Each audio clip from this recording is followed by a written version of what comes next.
السلام علیکم ورحمۃ اللہ۔ ایک اہم پیغام سیمانچل کے نام۔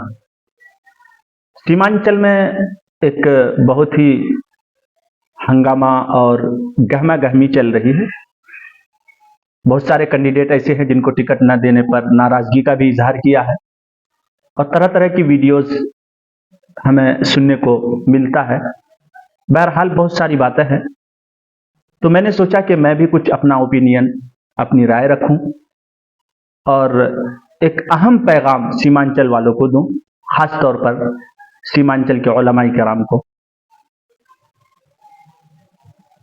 سیمانچل آپ جانتے ہیں کہ ایک بہت ہی خستہ حال علاقہ ہے، بہت ہی غریبی علاقہ ہے، اور یوں کہا جائے تو بیجا اور مبالغہ نہ ہوگا کہ جس طرح پورے ہندوستان میں بہار ایک غریب علاقہ ہے، ان میں سے بھی چن کر سیمانچل علاقہ ایک نہایت ہی خستہ حال علاقہ ہے۔ اس کے بہت سارے وجوہات ہیں، ان میں سے ایک وجہ یہ ہے کہ جو لوگ سیاسی میدان میں جیت کر چن کر آتے ہیں، جن کو ہم اپنا ترجمان بناتے ہیں، تو صرف زبانی دعویٰ کر کے رہ جاتے ہیں۔ زمینی سطح پر عوام میں خدمت کرنے کا وہ جذبہ جو شروع میں الیکشن کے ٹائم میں دکھاتے ہیں، بعد میں ٹھنڈا پڑ جاتے ہیں۔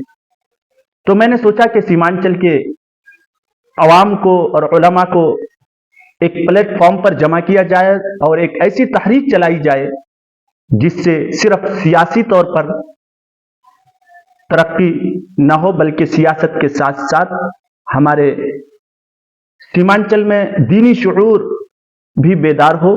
اس کے لیے ہمیں ایک تحریک چلانی چاہیے۔ تھوڑی سی ویڈیو لمبی ہو سکتی ہے، لیکن بہت ہی اہم بات ہے، ضروری بات ہے۔ آپ حضرات اس ویڈیو کو زیادہ سے زیادہ شیئر کریں۔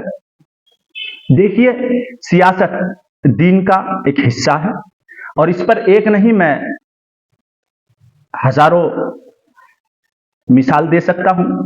اللہ کے نبی صلی اللہ علیہ وسلم اپنی زندگی میں عملی طور پر سیاست کا میسج بھی دیا ہے، پیغام بھی دیا ہے۔ مثال کے طور پر اللہ کے نبی سرکار مدینہ صلی اللہ علیہ وسلم نے جو صلح حدیبیہ کے موقع پر دب کر صلح کی تھی، آپ حضرات جانتے ہیں کہ کتنا دب کر صلح کرایا گیا، اور اللہ کے نبی اس پر راضی ہو گئے۔ اس میں بھی ایک سیاست کا پہلو تھا کہ مدینے میں یہودیوں کے سے بھی اور مشرکین مکہ سے بھی بیک وقت مقابلہ مشکل تھا، اس لیے اللہ کے نبی صلی اللہ علیہ وسلم نے سیاستاً ایک دشمن سے صلح کر کے دوسرے دشمن کا مقابلہ کیا۔ بہرحال اس طرح کے بہت سارے ہمارے پاس دلیل موجود ہے۔ اسلام میں بھی ایک شعبہ ہے جو سیاست ہے۔ بہرحال اگرچہ ہمارے علماء کرام اس میدان کو یہ کہہ کر کے، اس میدان میں اترنا ایک گندے تالاب میں اترنے کے مترادف ہے، یہ کہہ کر الگ ہو گئے ہیں، میں اس رائے سے متفق نہیں ہوں، بلکہ جس دور سے ہم اور آپ گزر رہے ہیں، اس دور کو اگر سامنے رکھا جائے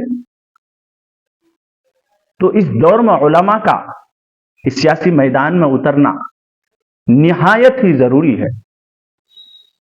ہم یہ کہہ کر الگ نہیں ہو سکتے ہیں کہ یہ سیاسی میدان میں اترنا گندے تالاب میں اترنے کے مترادف ہے۔ اگر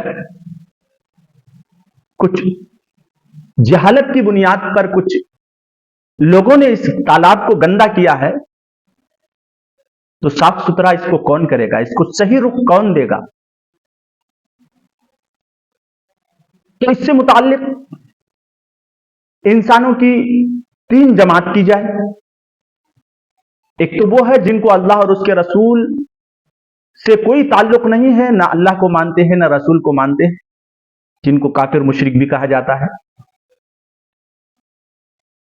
غیر اللہ کو پوجنے والے۔ تو اس جماعت سے اگر ہم امید رکھتے ہیں کہ اس گندے تالاب کو یہ صاف کریں گے اور صحیح رخ دیں گے، تو میں ڈنکے کی چوٹ میں اعلان کے ساتھ کہہ سکتا ہوں کہ قیامت تک یہ امید پوری نہیں ہو سکتی ہے۔